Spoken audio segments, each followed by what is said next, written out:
A fighting fury, we're from Tigerland. In any weather you will see us with a grin, risking head and skin. If we're behind, then never mind, we'll fight and win, for we're from Tigerland. We never weep until the final siren's gone. Like the tiger. I know, Grock, it's still the old song. You just slapped me about it before I hit live, and I haven't had a chance to re-edit it. Good evening, everybody. Welcome to the Monday Night Live show, the Tigercast. Hope you're all doing well. I was just getting ripped off air because I've got the wrong theme song in the intro, which I do need to fix. And then it played through the intro, so we're stuck with it for another week yet. But gentlemen, welcome. Grock, how are you, mate? Fresh cut. Look at that, everybody. Yeah. Fresh do. Yeah, going the Uncle Fester look. Feeling good. And yeah, I mean, plenty to take out of. I got into a fight with a lawnmower Lucky, and the lawnmower won.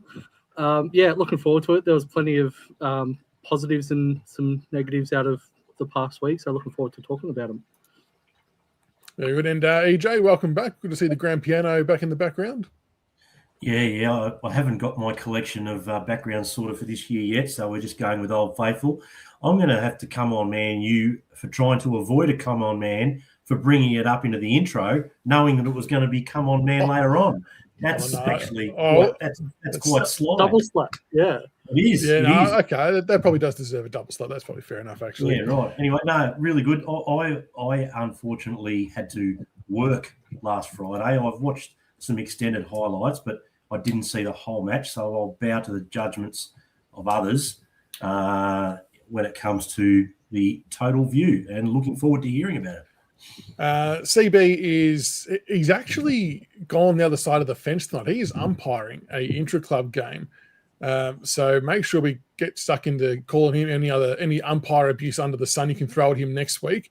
It'll be quite amusing to see him cop a bit of shit there, EJ. We need to figure out what the best name for him is next week.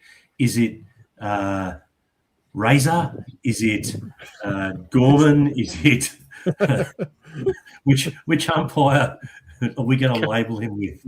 Yeah, anyone got any suggestions in chat what we need to label him, let us know, and we'll make sure we'll set him up and we'll target him next week. I have visions of him going full Razor, like getting massive, like getting a massive power trip and just going completely whistle happy. It would be me, wouldn't it, with him out there umpiring? Look 100. At me, boys, the eccentric arm movements and talking to the players, it would be. Yes. Yeah. Throwing out the players' nicknames and everything, all chummy. And are we going to take bets on that he'll complain about how sore he is after running however many Ks he's had to run doing the umpiring as well? Are we taking bets on that? Yes.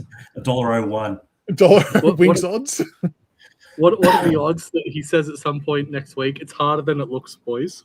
It's harder than it looks. $1.01. Yeah. Oh, no. He couldn't possibly roll that out. I'm writing this down. Yeah, we've got to load up. Load up, folks. We're giving you a week to think of some ammunition, everyone in chat, that you can throw his way, and he won't suspect a thing. So why make it 17 like that, Greystoke? I wonder if I can edit that when he signs in. We'll have to give it a crack and see if we can edit it. But there was. What do you want to do first? Do you want to do the McKelty stuff first? Get it out of the way. Yeah, may as well. Start off with We'll get the shit stuff out the way. As we said off air, we almost got through a pre-season with a relatively clean strike rate or incident-free, whatever you want to call it, almost. I mean, the Presty one is lingering over, so I'm not going to count that. But, yeah, obviously overnight it came out that McKelty Lafau got done for drink driving, blowing double the legal limit, which is extremely disappointing. It doesn't matter who you are in society. And I guess us as just regular folk at home, we all have the education and we all see and know not to do that, drink and drive. It's the old campaign, drink, drive, bloody idiot. And I can only imagine the level of education that AFL players get would be tenfold on what we get just as regular day-to-day civilians. So when an AFL player does this, it is really disappointing because it not only puts their lives at risk, obviously other pedestrians and other people on the road at risk as well. And it's just not okay. He's going to cop his right whack legally. He lost his license for 10 months. And there'll be whatever else. He's got a record now, obviously. And then there's the 2 games from the club, which I know will be a point of debate for a lot of people. I'm always of the view that when it's a legal thing and it's not a football thing, let the legal stuff do the legal thing and take care of the actual action, because you talk about deterrence for younger players. I would hazard a guess that losing your license for 10 months is a pretty big deterrent when you're his teammate thinking, shit, how's he going to get around now? So I wouldn't worry about the game side of things. I can accept that 2 games isn't probably a deterrent, but I think the 10 months without your license is a deterrent. So hopefully he learns a lesson and does all the right rehabilitation courses, whatever it is that needs to be done from him. But it's just disappointing, Rock. And look, unfortunately, he's not the first, and he probably won't be the last player league-wide to do that. And for those wondering, the sanction that we handed down actually does tie in with other players across other clubs league-wide who did a similar thing. So I have a suspicion that some of this may be, like the punishment may be tied into AFLPA somehow, just for consistency reasons. But yeah, not a good thing to have when we've had a pretty good pre-season on the eve of our last practice game, Grock, and maybe just, and I think above all else, I put out a thing a day or two earlier saying that he was fighting for a round 1 spot. And he was sort of getting himself into a spot where there was a forward ruck position for the taking, and now that's gone. Yeah, I think there's no other words to describe it as other than disappointing and stupid. Here's a player who is coming back from a long layoff. The club stuck by him. He did everything right, and then he goes and does something silly where, you know, he'd be on a decent amount of coin compared to the average person. So I don't understand, you know, why Ubers couldn't have been an option or anything. He's a public figure, whether he likes it or not. And at 27 years old, he can't really use but he's still a kid excuse. He's 27 and he's the second oldest forward that we have in that forward line now, outside of Tom Lynch. So he's the one that's got the second most amount of life experience in terms of the position that he plays at the club. He should be the one setting the example for the younger kids through not just the work ethic and everything coming back from injury, but also off the field. We're in a position right now with where our list is at that we need to start putting into place, you know, the cultural side of things and setting the standards for the younger players, because we did it in, you know, 2012, 13, when we had those younger kids, Cochin, Jack, Rance, put that into practice, and we reap the benefits of that, you know, 5-6 years later. That's what we're in right now, is putting the culture in place for that 5 years time when we are contending. So for him to do that, given the history that the club's had over the past few pre-seasons and off seasons, it's stupid. And after the game that he played against Essendon, he probably was bookmarked for a round 1 spot, and it's just gone and blown it up. And the club's given him 2 weeks. I think that wasn't enough, personally, especially given one of those games is a practice match that means nothing. But at the end of the day, I hope he learns from it. And yeah, it's just a stupid mistake from a public figure who needs to be leading by example and winning back some trust. Yeah. The thing about being 27 is what really disappoints me, because most of us make mistakes when we're really young, and then we learn and we grow and we develop. He's been through that stage. He is one of our leaders, as Grock said.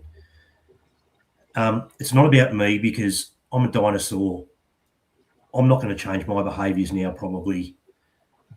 This is about, I've got a 20-year-old son who's only been driving for a couple of years. I've got a 16-year-old daughter. She's going to be driving soon. It's not about being over the limit. It's about, and it's not even about him. What happens if he has an accident and other people are impacted? It's not a one-person event, right? This could have gone bang, bang, bang. So with all of that in mind,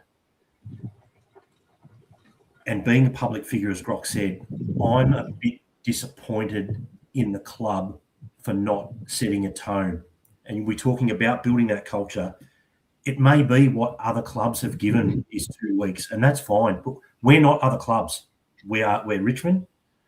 I would have had no issue with a firmer sentence. You still got to get behind McKelty behind the scenes and support him and help him, because it's not like he's got a history of making mistakes, and it's not about hanging him out to dry by any means. But for the culture, especially with such a young group, there needs to be a message that if you make a mistake, you pay a price. And I don't think the price matches the offence. Yeah, I think there'll be a lot of commentary around that. It's one of those tricky ones. They're damned if they do, damned if they don't, because it's not a football actual, like how much the clubs get involved. I mean, I still think that, the 10-month losing the license is the punishment. This is just something extra to go with it. But end of the day, don't do stupid things. It's as simple as that. No matter whether you're a football player or a regular civilian like the rest of us, the message is pretty simple. Don't drink and drive, folks. There's Ubers, there's taxis, call your family, call your friends, whatever it might be to come pick you up. There's just always a better way than to get behind the wheel. And obviously, it was a very fortunate outcome on this occasion in terms of no accidents or anything like that, but it's not always the case. So please be safe, everybody on the road, and just do the right thing. And I'm sure McKelty will learn from it, and he'll pay his price. And yeah, I suppose we'll leave it there. But we also had a practice match against the Bombers on the Friday down at the hangar. So time for the review segment now. It's really annoying that it does that. It drops you off when I change the scene over. The review segment is, of course, brought to you by Aussie Ringwood, who is sponsoring this segment for the year. So a massive shout out to Luke and the team there. I don't think I mentioned this last week, but Luke at Aussie Ringwood is a massive Tiger nuffy as well. So that's why the partnership's so good, because if you do go and chat to Luke, you can talk footy with him. We'll often text about random footy things most days of the week. I'm actually going through him right now for my home loan. We're trying to move house.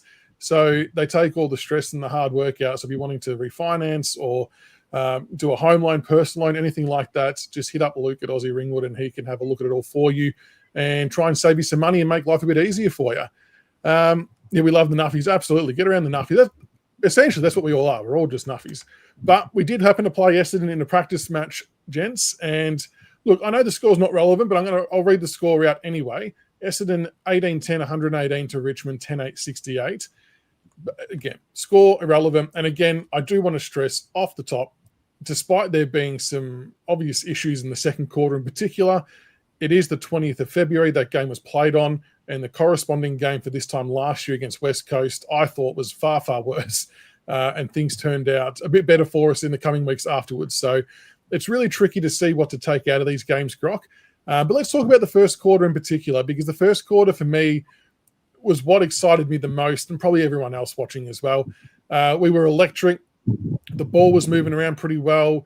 There was an urgency about the team. The centre bounce mix looked very different in terms of the CBAs. And yeah, we lost a couple of centre bounces. I mean, you're not going to win every centre bounce, but we also won our fair share as well, which I thought was important in the context of the four quarters.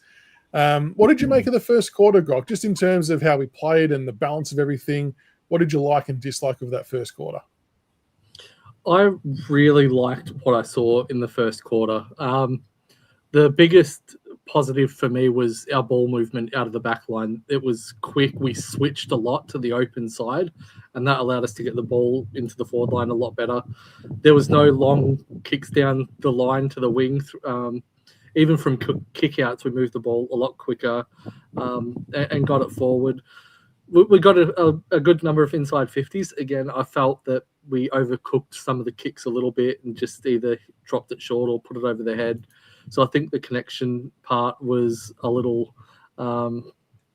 lacking, and that's something that I would like to see us tidy up. But the fact that we were dropping the eyes and lowering the vision and looking to hit the targets up, I thought we did really, really well, especially with no Tom Lynch out there and a pretty raw, inexperienced forward line. Harry Armstrong had a brilliant first quarter, was in everything. John T tried, didn't really get on the end of many of his marks, but his competitiveness was massive. But the pleasing thing for me was it was the youngsters that really stood up. It was the ones that we talked about that needed or we'd hoped we're having big seasons. Kane McAuliffe was absolutely massive. Your boy EJ. My boy. Yeah, Taj Houghton had a really, really good first quarter. Samuel Lawler was really good. Jack Ross as well had another really good first quarter. But it was, again, the midfield mix was really, really good. It just seemed like Essendon couldn't contain us in that first quarter. Obviously, we know how it worked out after quarter time. But yeah, that first quarter definitely shows what they've been working on, and that they've addressed or have been working to address some of the main complaints with that we've had over the past 18 months with the transition and just the forward 50 connection. And based on what I saw in that first quarter, I'm optimistic about this season. I'm glad you mentioned Taj Houghton. He was everywhere. What I loved about Taj's first quarter, him pushing higher up the ground to be like a link-up man at a defensive 50, he just sort of slipped his opponent quite a few times, didn't he? And was able to get into space and really get things moving for us.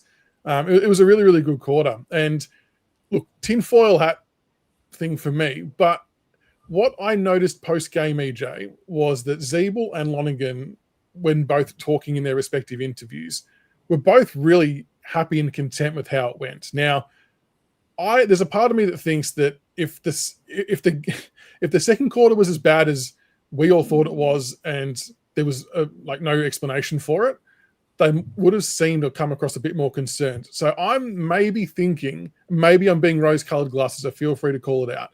But maybe the first quarter we played how we expect to play, saw what we wanted to see, and then shelved it to try something completely different as to not reveal too much more in that side of the game.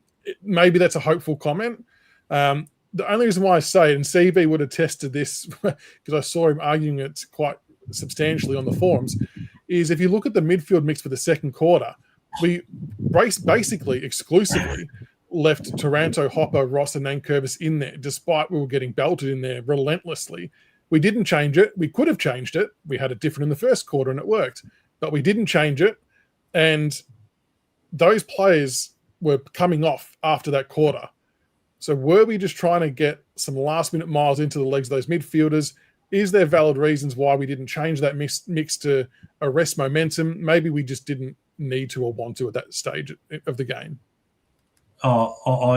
When you started talking, my reply was going to be, have a look at the breakdown for the centre bounce attendances. That tells you the story. Like in the first quarter, Nank, Taranto and Lawler were at 75%, and Ross was at 62%. Sonzi and Hopper at 37.5%. You know, a little bit of Lafau, a little bit of Houghton. As you pointed out, the second quarter was Nankervis, Hopper, Taranto and Ross, basically. The third quarter, it was Hayes, Brown, Cumming, Sonzi and Ross exclusively. No other mix. Yeah, no other mix, yeah. Well, yeah, and then in the last quarter, it mixed up again. And in the last quarter, it went all right. And we saw a bit of McAuliffe in there for the first time in the last quarter. So I think your summation is pretty correct because they've tried something different in every quarter. The first quarter, they've mucked around with the kids. The second quarter, they've got miles into the old blokes. And the last half, they've mucked around again with the kids. I mean, there's no stress here. And I guess we'll learn more if that's correct in this Melbourne game in particular, and then the season proper. It'll be very evident which way that falls. But you know, seeing the young kids in the middle, Grock, it was exciting. You know, Taj getting some time in there, Lawler getting some time in there, and then you sort of see the article from Sam Lonergan or in an interview that he is, as a midfield coach, really looking to amp up and use Lawler in the midfield a lot more than maybe what we first thought. Are you happy to go down that path? Obviously, there's talk about the split versus forward and midfield. He took that ripper mark down forward, mind you, missed the goal, but showing value at either end. I think we've got better value with him in the midfield, though, surely. Absolutely. I think where our list sits right now, I think Lawler offers us more in the midfield than he will up forward.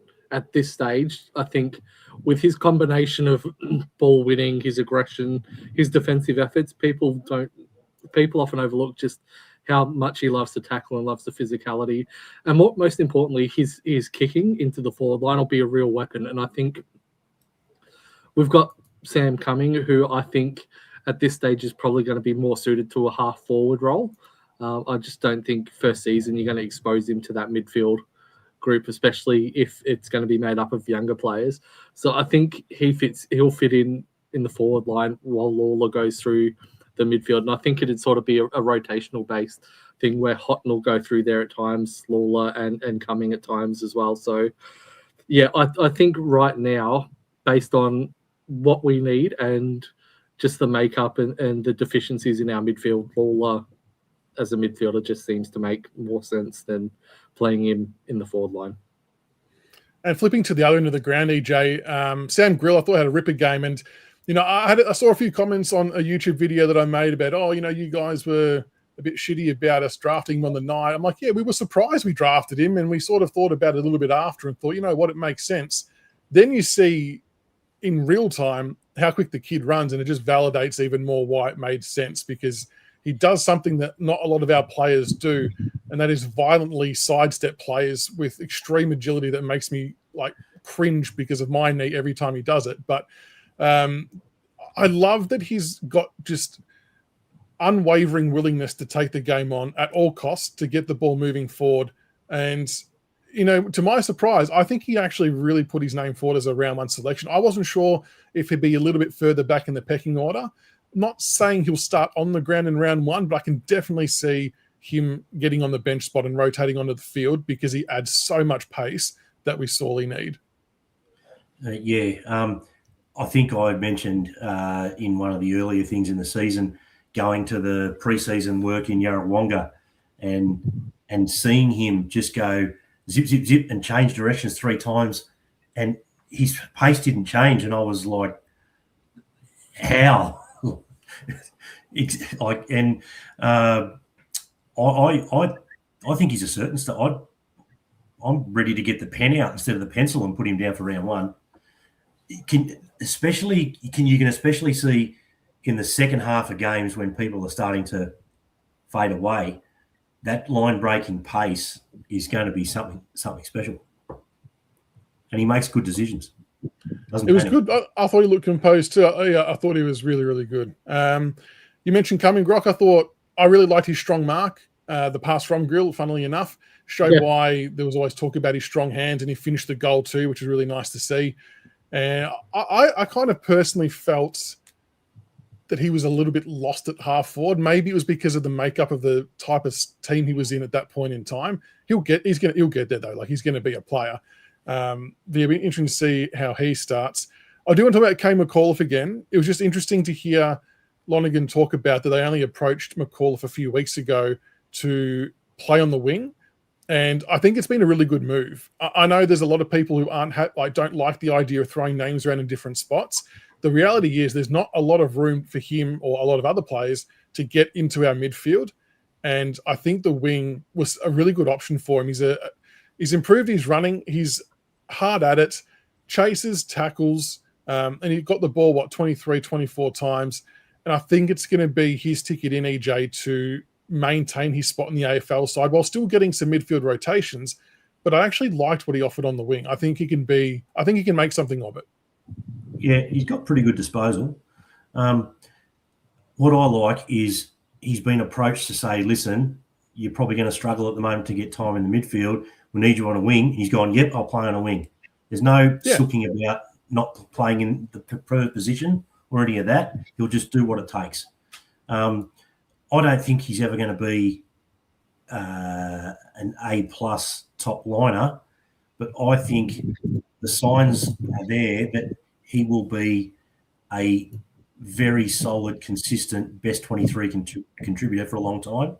I don't mind him on the wing. I did like the fact that he got some time in the guts in the last quarter, because he's quicker than he looks. He's actually got decent acceleration, and he's good by foot. And as we've talked about time and time again, we need good skills going inside forward 50. And he puts his head over the footy. Like, he doesn't care. He's got the size too. Like, he's a big unit. But yeah, I'm all for it. I think we'll see it again this week, Grock. I reckon we'll see him out there. And we've always said, he was getting 20 possessions off 69% game time. If we can get him to 75, 80%, 85%, he could be a 25 possession player a game, which is huge. Yeah, that's one of the biggest things that we've struggled with when drafting midfielders is genuinely finding midfielders who can find and accumulate the pill. We've often gone for the sort of low impact, high possession, sort of the high impact, low possession type mids that'll get 17, 18 disposals, but can tear you apart if they get that many. We haven't really had that consistent 24, 25 a game disposal type player for a while now. And it's something that stands out. Even when we win games, there hasn't really been massive standout like stat-wise with ball winning.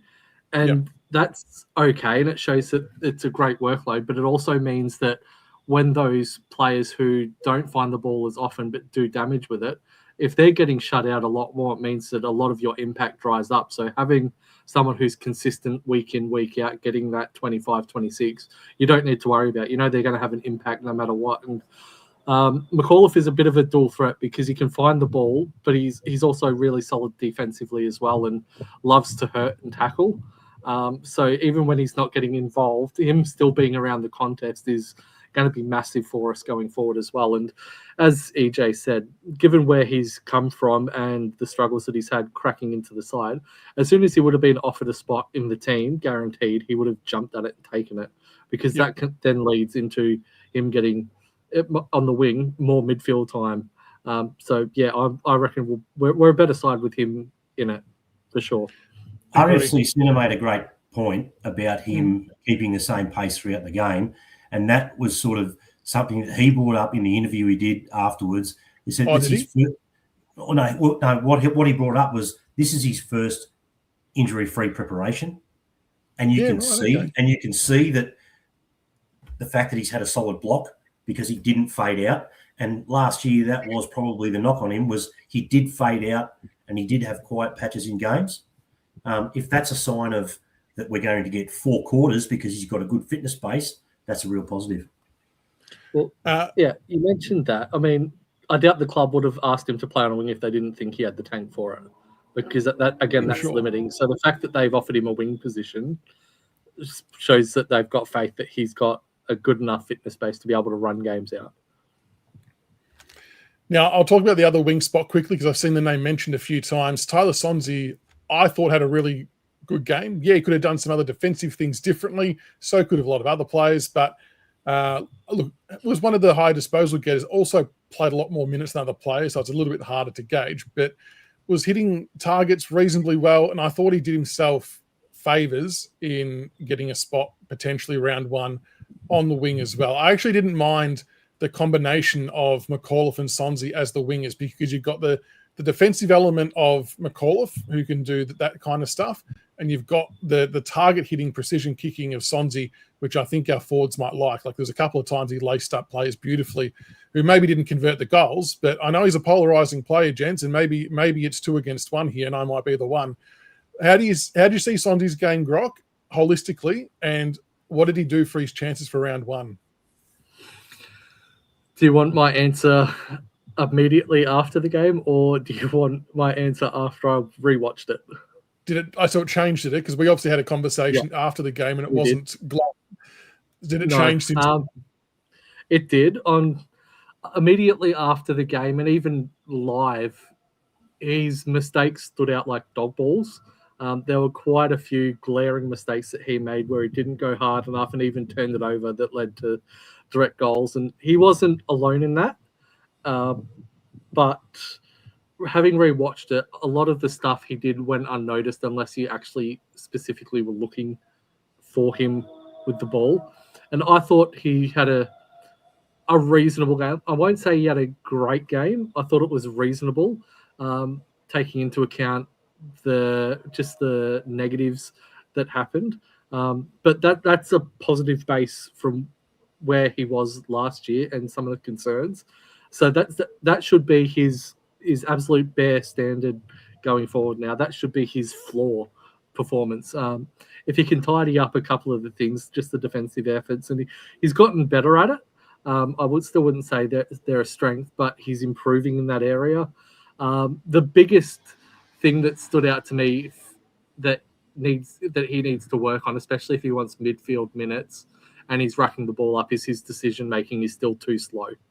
Often when we've been on fast breaks and he's had the ball, he stopped and propped and looked when he could have gone forward. And even with the handballs and everything, he's gotten the handball off a little too late. It's been smothered or hasn't quite hit the target because he's been put under pressure instead of giving off the hot handball. So I thought he had a reasonable game as opposed to the absolute shitfest I thought he had immediately after the game, as I mentioned to you. There are still things that, again, he needs to work on, but from what I saw, I'm not in the immediately drop him now as I was. If he can continue improving those, and he's only 22, if he can keep getting better, I think he'll be a solid contributor.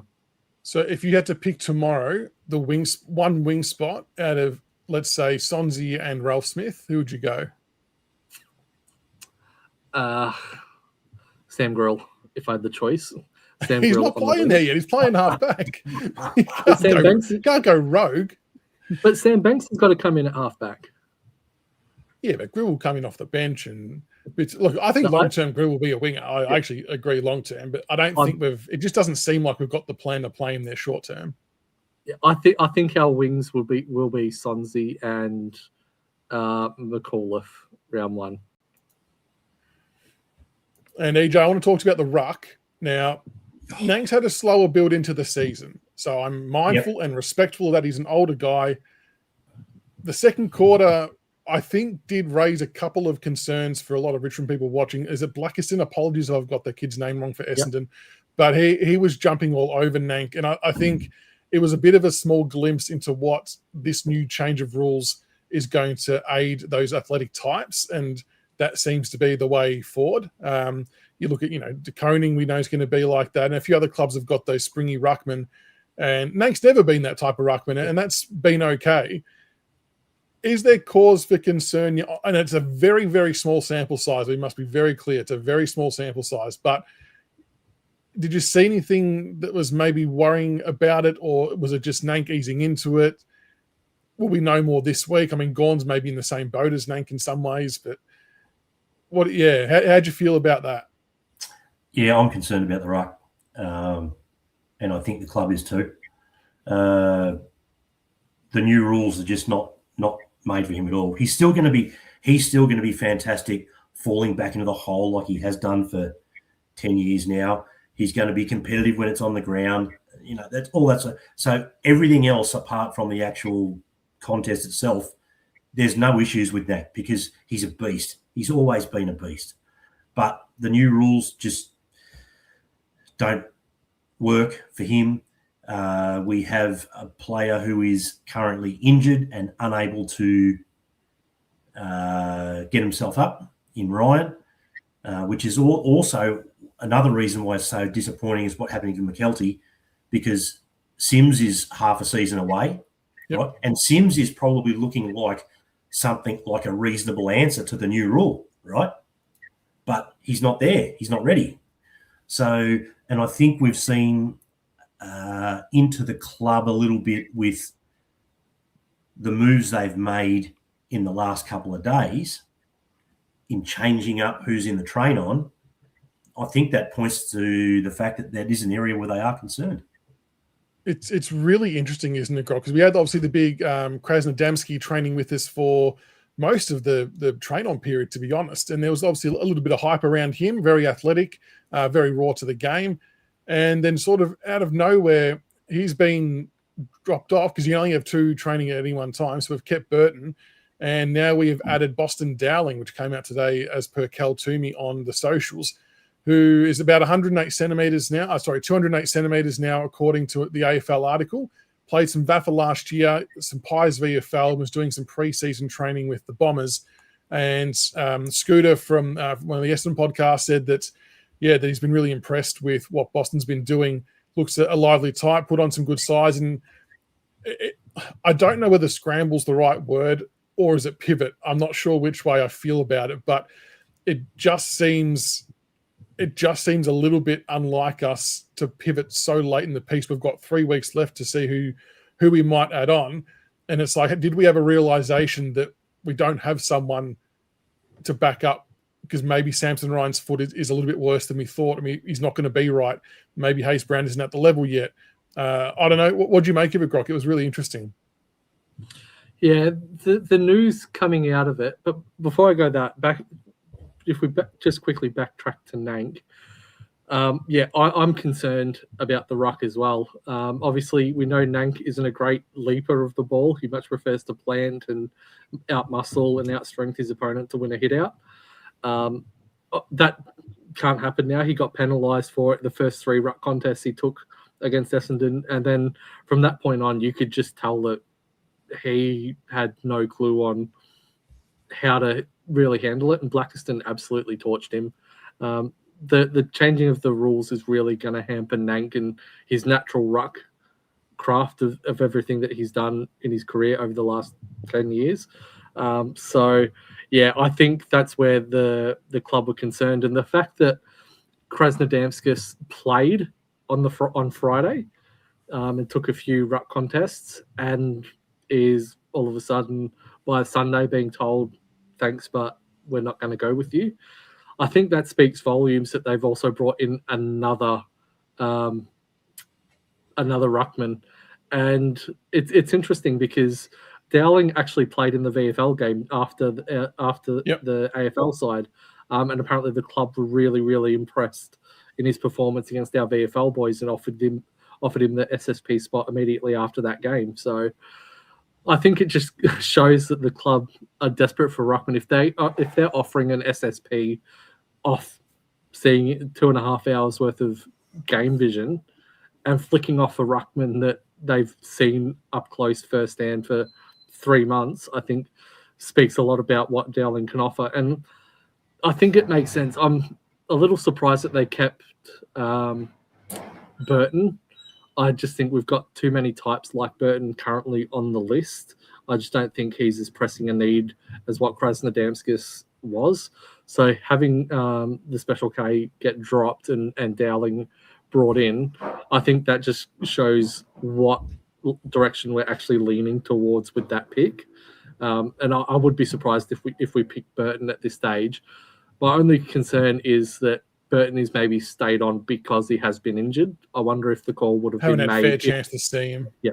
I wonder if the call on Burton would have been made early if he had have been fit and gone through most of the preseason.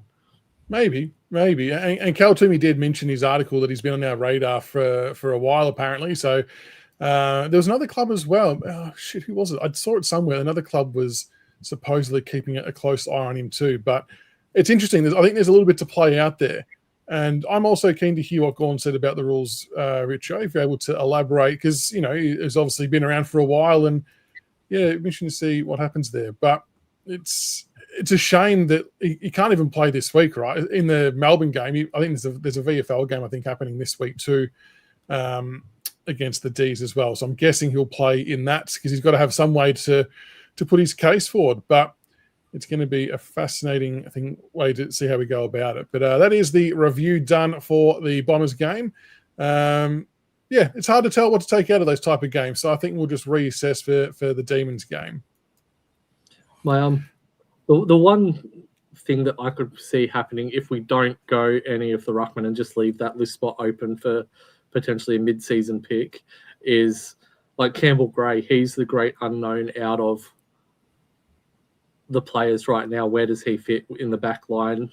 Where does he fit in the forward line, so to speak? If he's had such a great preseason and the club want to get him in, I could potentially see him being that sort of ruck relief for Nank. And the suggestion earlier, maybe have Nank do the around the ground work and then have someone just take purely the centre bounces because it'll be the centre throw ups.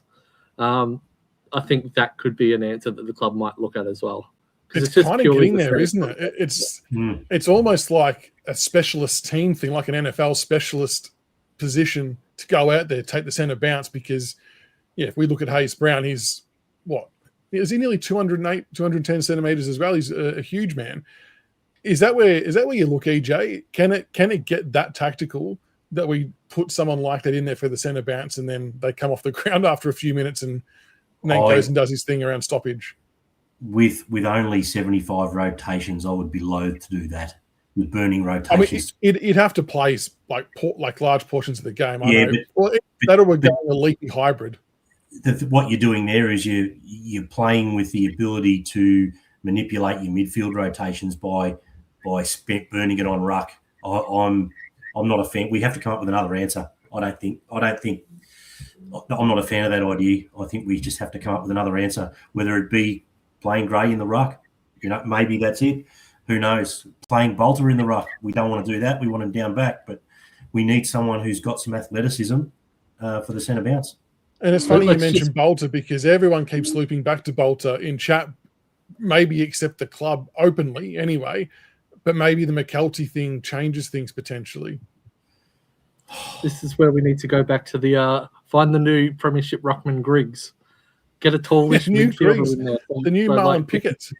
Yep, so we can concede the throw up, but still have that extra midfield body around the contest. If that's going to work out better than having Nank destroyed in nearly every contest, or worse yet, give away the free kick, why not? I think these are the questions that the club will be asking. From round 2, we can use McKelty, just not round 1. I mean, Fawcett came on and did some ruck work as well and did okay. I don't know. It does feel, I think they're going to give Nank first crack, obviously, this week against Gorn. In actual fact, it's maybe a better matchup for him because they're both very similar, I guess, in the age capacity and not as springy, some of the younger, more athletic ruckmen.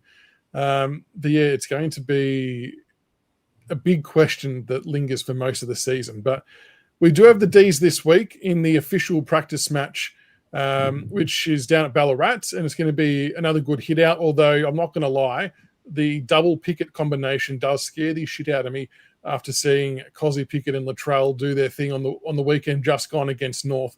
They are the player types that we don't have many answers for, I feel anyway.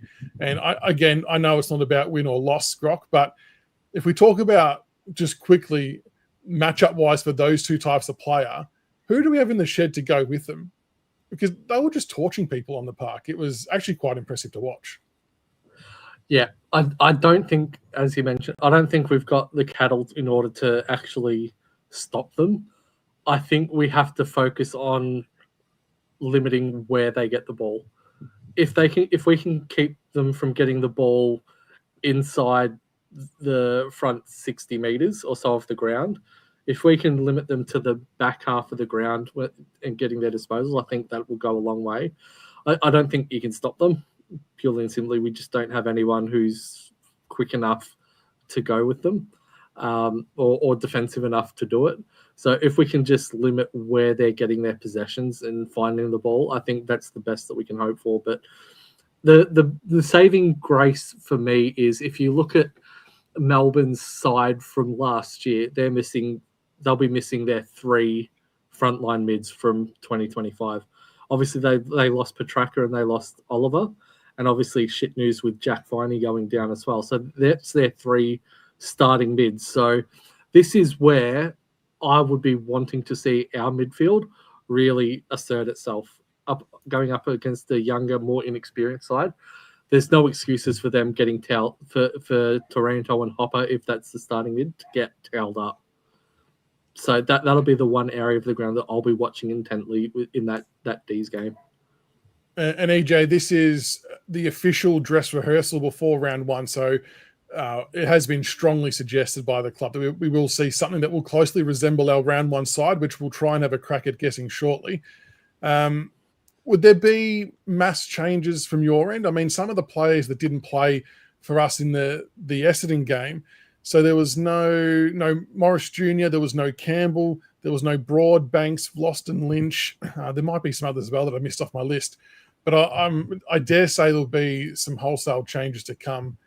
You pretty much got to go as close to round 1 as possible, don't you? Yep. So, we're going to see where people are in the pecking order when they pick the side this week. That's for sure.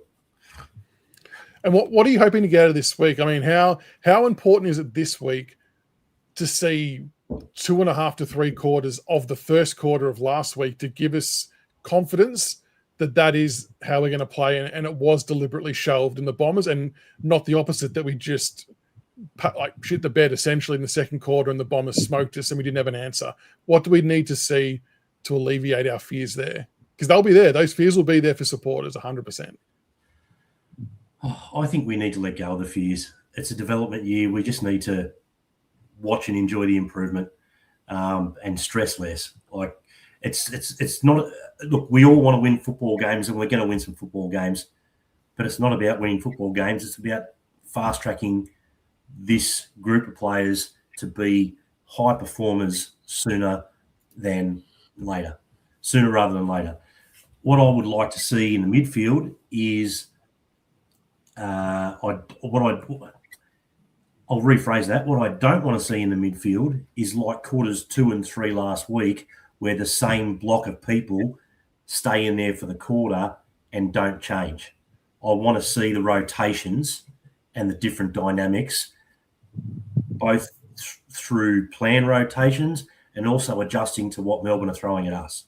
Well, I want to see that midfield mix constantly changing and see where that gets us. Well, how long do you give it, Grock? Is it like if we lose 2 or 3 clearances in a row, like is that the trigger point to then change something? Because I agree with EJ that, yeah, we've got to get better at mixing and matching to then try and rebalance and get things back on our terms. I think it depends what happens with the clearances. If they get the clearance and they go out wide and deliver out wide, I'd be accepting of that. But if they waltz it out of the midfield straight down the guts and take the easy mark, that's where, if it happens 2 or 3 times, that's where the alarm bells go off and you have to think, okay, well, is it the midfield? Is it the players that I have in there? Is it the structure that we're setting up at for the, through the middle? There'd be a whole heap of things. And even if they don't change the mix, just changing up starting positions, maybe blocking off that run that Cochin used to do. Cochin was fantastic at setting up on our defensive side of the square, so that they couldn't have that easy run through the middle. He used to come forward and block that space, so they couldn't run forward with the ball. They had to go out wide or squirt it out. So even just tinkering with things like that. But yeah, I definitely think the warning signs will be there if we get smashed again. And the concerns are pace. Purely and simply, the second and third quarters, the mids just looked so slow in not just leg speed, but reaction times and everything like that. So even if they don't change the mix and they keep the same players in there for a quarter, I want to see a lot more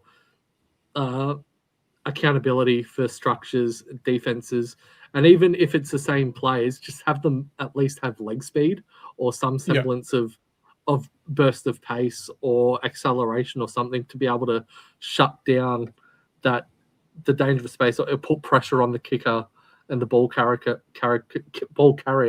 quicker. I think even then that will be an improvement if we're dead set on keeping the same players in for a whole quarter like we did for quarters 2 and 3.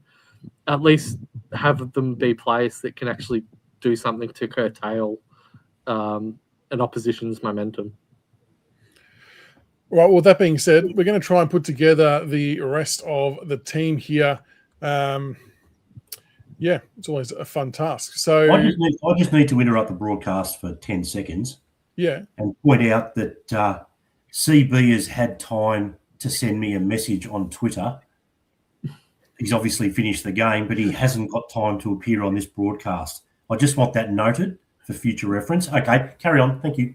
We'll minute that. Wait, where's the fine? No phones in the change rooms. Yeah, what's he doing? Jeez. All right, we'll start with the backline, gents. Now we're assuming we're going to be putting in, close to our full strength side. Who are we putting in the back pocket? We'll go one for one. EJ, you go first. Who's playing in the back pocket? Not Toby Nankervis. No, not Toby. I just need one to copy and paste. Let's put Vloz back down there. And are we all feeling comfortable in chat that he will be fit for this game? I think he will be. Yeah. Full back, Ruck. Now, this will be interesting to see where we go here. Yeah, I think Ben Miller is our fullback. So the follow-up question to that, EJ, is on the back of Noah Bolter being listed as a mild hammy, I'm not totally confident he will get up for this game, or that the club will want to risk him for this game and they'll rather save him for round one. Do you feel the same, or do you think he'll play? And if he's not playing, who do you think is set centre half back if it's not Bolter? I have been blissfully unaware of said reports. If that has been said, you wouldn't risk him, surely. No, I cannot see a world in where we play him in this particular game. Given that he's done, I think what's important for Bolter is he's done up until now 100% of the preseason. So he's got the workload in, which is the important part. So do you go Gibcus here? Do you go Gray here? What are you feeling for the centre half back spot? Oh, here I was thinking I was going to get to pick a flank. I would go Gray because it gives us a good chance to have a look. Fair enough. Yeah. Come on, man. It's AY. Oh, is it? I know. I've been biting my tongue. Jesus. Grock, the other back pocket. This is where selection will get interesting because all of our defenders are maybe back. Yeah. Let's go Nathan Broad. Yeah. Nathan Broad on the back of his state of origin. Half back line, EJ? Banks.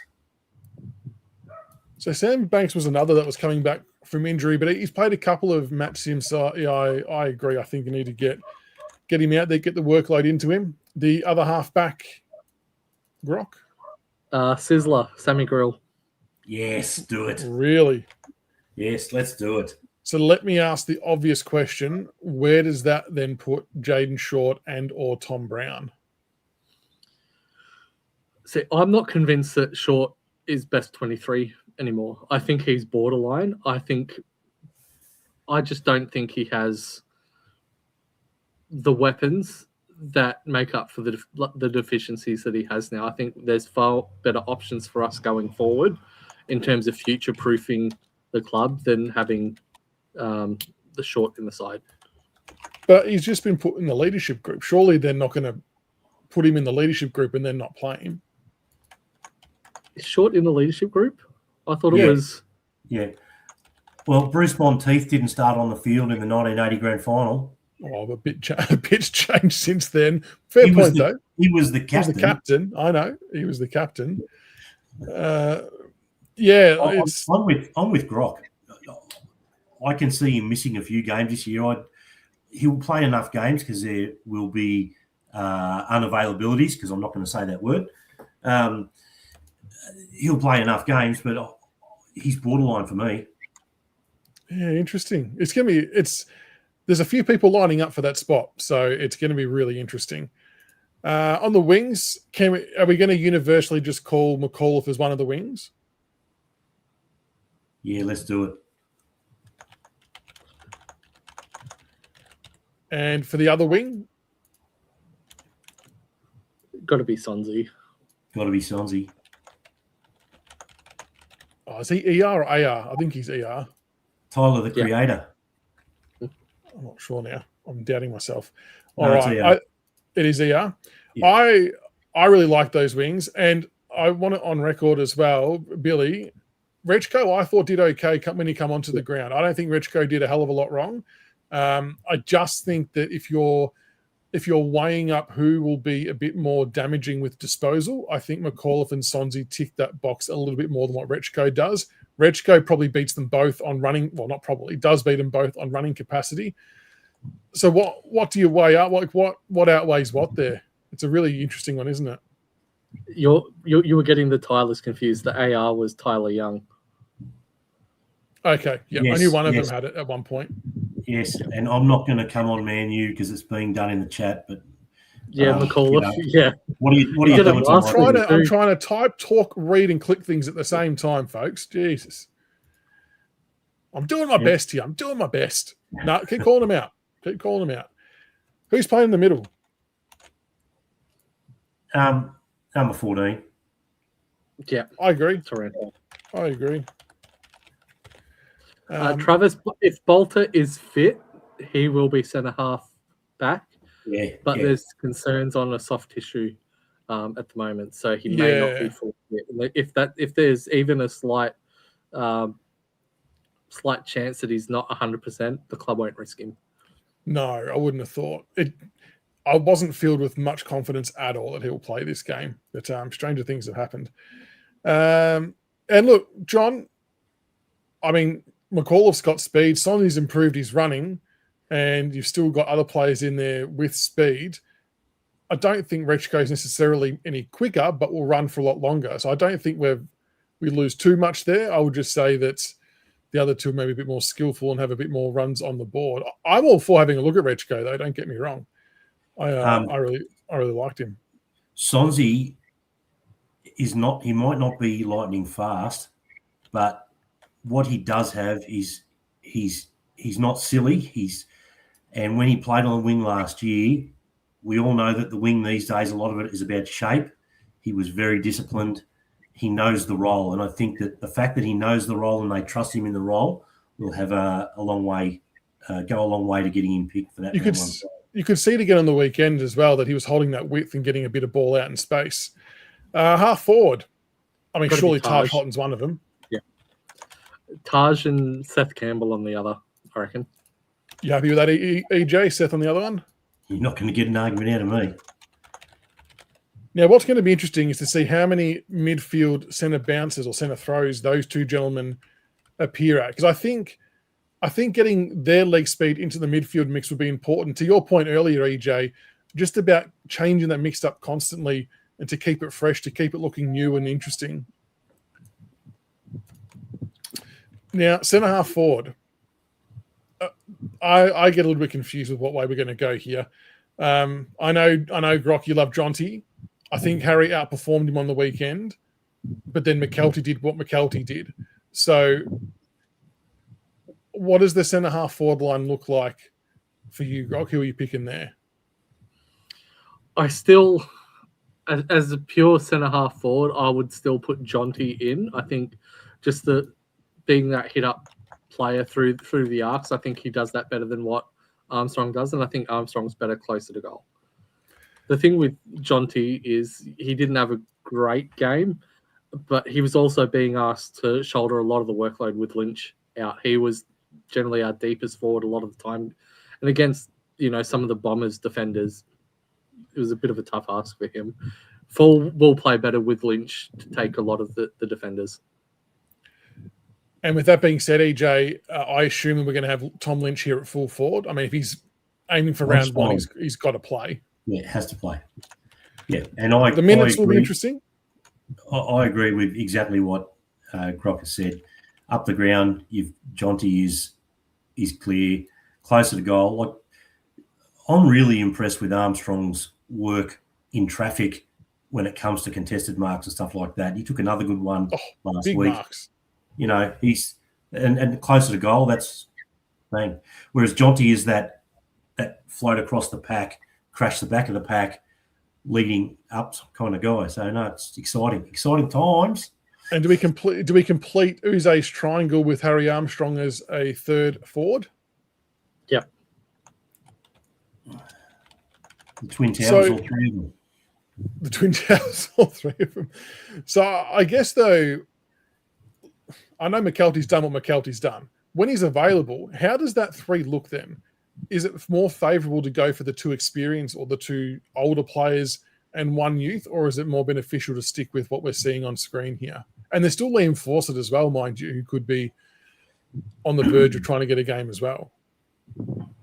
I think it depends on Lynch. Like, with how important Lynch is for us, I could see the odd game where Lynch comes out where we don't risk him, and maybe that's where we bring someone like Lafau or Fawcett in as that other third tall. I just think with the price that we paid for the picks with Jonty and Harry, I think the club will be wanting to get games into them as much as possible.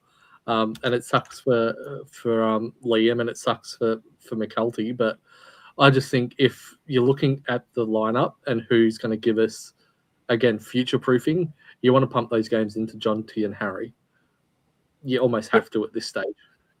Fair call. It's hard to argue against it. Now, the other forward pocket, EJ, there's a few names, I guess, for consideration. Ryan Mansell's probably one that is somewhat of a automatic selection, if you want to call it that, has been for the last year and a bit.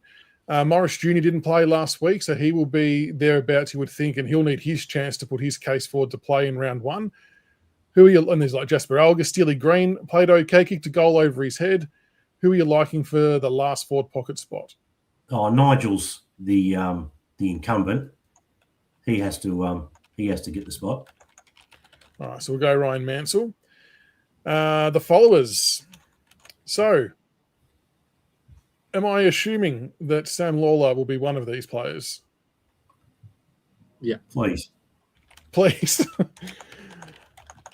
Now, for the second one, historically, we might have said Jack Ross.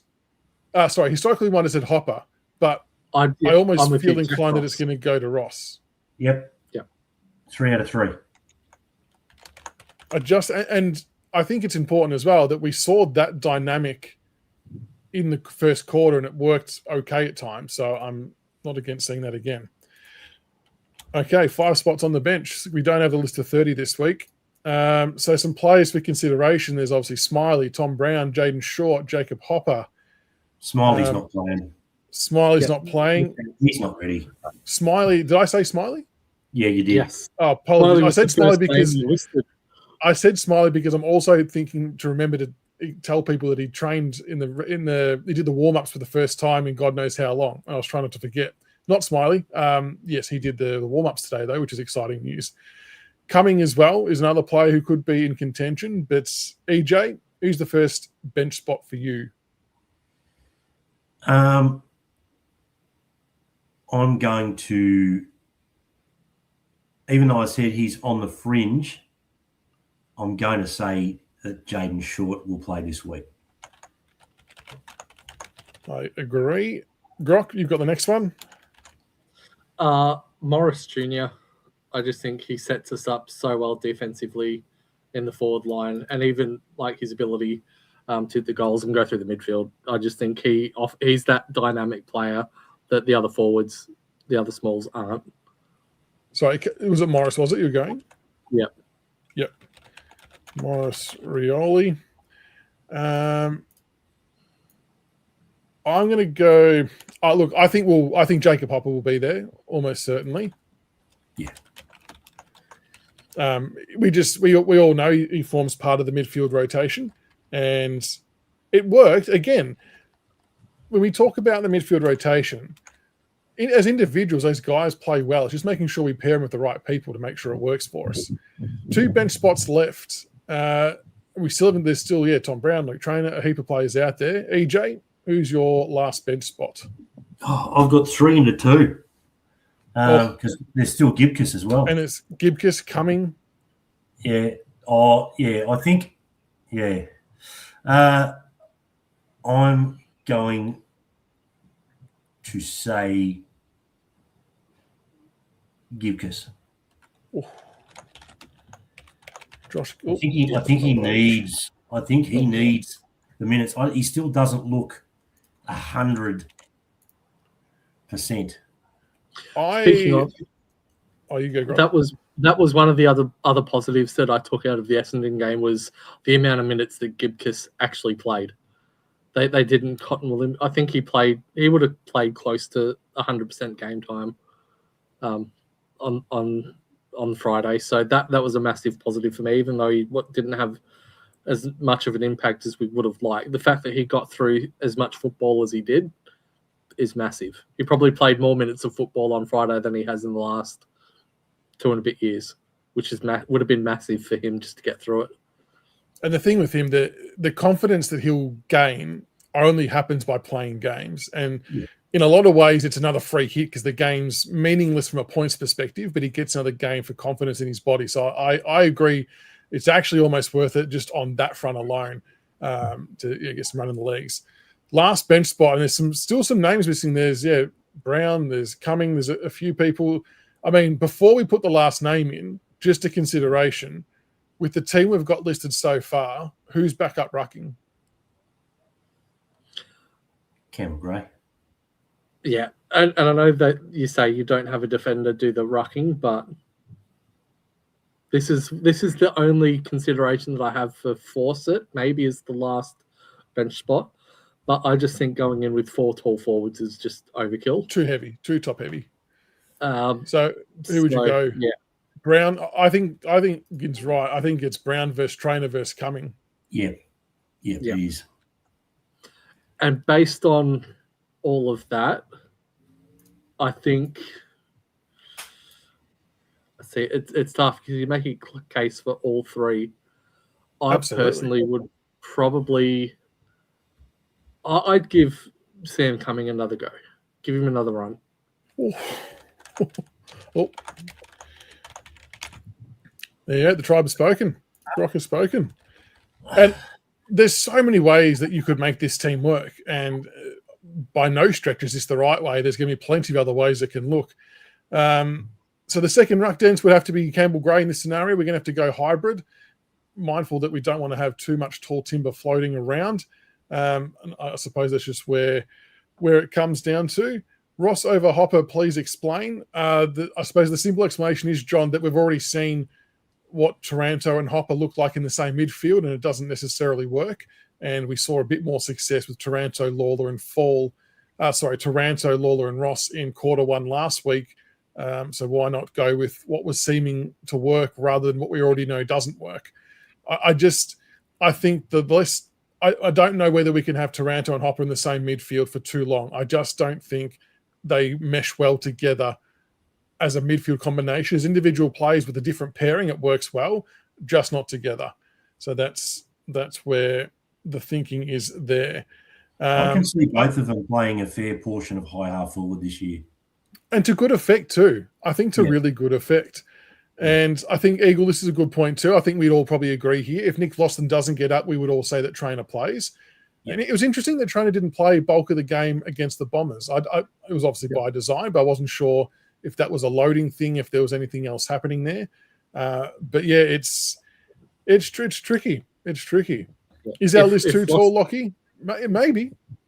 Well, in totality, I don't know, is it? But again, you look at player heights these days, and every position is getting taller and taller and taller. Like even genuine small forwards now are 181, 182 centimeters, and they're small forwards. 10 years ago, it was 175, 176. That's not a tall bench. Yeah. Short Rioli, Cumming, Hopper, that's not a tall bench. Gibkiss the only one that gives you height relief and can go play centre half back while Campbell Gray relief rucks. Yeah. So if Loston doesn't play, the change would be Gibkiss to the pocket and Trainer on the bench. Yep. But need pace? I reckon we've got pace, haven't we, Jim? We've got Seth Campbell, we've got Morris Rioli, we've got Tash Houghton, Sam Banks, Sam Grill, Ryan Mansell. We've got who else? I'm not sure who else we've left out who has pace that we didn't put in. Tom Brown. Who else would you have put in? Has Tom Brown got pace though? Yeah. Did you not see the rundown tackle against the Eagles? That was adrenaline. Holy shit! I stuffed up. I better get back and tackle, which was an epic tackle. But yeah, it's Rechko. Ralph Smith would be another one that's in contention for sure. There's definitely no way to guarantee any of those spots. Jasper Alger missed out. My man, I could have. Yeah, I mean, he didn't have a lot of minutes though against the Bombers. Yeah, Mark Broad is named in the back pocket. Yeah, Broady there. You beat me to it. I'm a bit scared tonight. I'm basically agreeing with every single thing that Grock has said. I know. It's shocking. Come on, man. Dangerous territory. But again, trying to pick that 23 is so difficult. And that was the beauty of the other game against Essendon, having 30 spots or 31 spots. You could obviously mix and match and do a whole lot of things, but I'm sure that everyone will have totally different 23s to each other, and I think that's the beauty of trying to pick it. Janis, just to clarify, Bolter, he was named as having a minor hamstring injury, so we're not entirely sure that he'll be played. If he's fit to play, he will most definitely play instead of Campbell Gray, but I just think there's a huge element of doubt on him playing, so we'll have to see. But a few people not happy about Tom Brown being left out. Understandable. Who would you swap out for him, Tiger Time? And Jacko, who would you swap out for him? It's very interesting. But there you go. That is a team to pick. But big game against the D's down at Ballarat. I'll be down there, so if you do see me, come and say good day. I might do some video outside the ground. I'm looking forward to this one, gents. It's just to see a bit more progression from the last game. I think last year, who we played last year was Collingwood, wasn't it, in our official practice game? We did see a bit better signs last year in the same corresponding game, but we need to see more of that first quarter from last week, just to, I think, scratch the itch that, there's still a little bit of doubt about what we saw in that second quarter. But hopefully it's just two teams having a red-hot crack, and I think to what you said earlier, Grock, the midfield piece will be interesting. There's almost no hiding now, is there, with the players that Melbourne have lost in the midfield and, the up-and-coming players that we've got. It should be somewhere that we can break even with, really. Absolutely. And I think this is where it'll come down to also how well Nank adjusts to the Ruck going up against Gawn as well. Obviously, having an effective and influential ruckman can often counteract a poor midfield.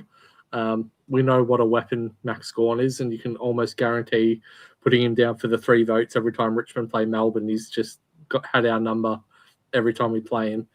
So that's going to go. That'll be another thing to keep an eye on as well. If we can limit Gawn, that should help the midfield out as well. Unfortunately, Tony, the SSP players cannot play in the official sanctioned practice games. I believe there is a VFL game happening on the weekend though as well, which you would think almost certainly play in. Keep an eye out for that VFL game as well too, folks. Just keep a close eye on that and where you stream that from. But anyway, that is it for tonight. Hope you all had a wonderful night. Thank you so much for stopping by, everybody. A shout out to the Tigercast members. Thank you for your love and support. And a shout out again to Aussie Ringwood for your support of the review segments. Make sure if you want to get your home loan sorted, personal loan, refinance, whatever it might be, hit up Luke at Aussie Ringwood. He's a Tiger Nuffy, so you can chew his ear off about all things Richmond as well. Make sure you get around them. Did you have something to add, gents? I'm guessing EJ got another message from CB in some capacity. Didn't EJ have a come on, man? Come on, yeah. man. Go, come on, man. Sorry. No, go. Come on, man. Oh, come on, man. Right, I thought we had an agenda. A couple of nominations.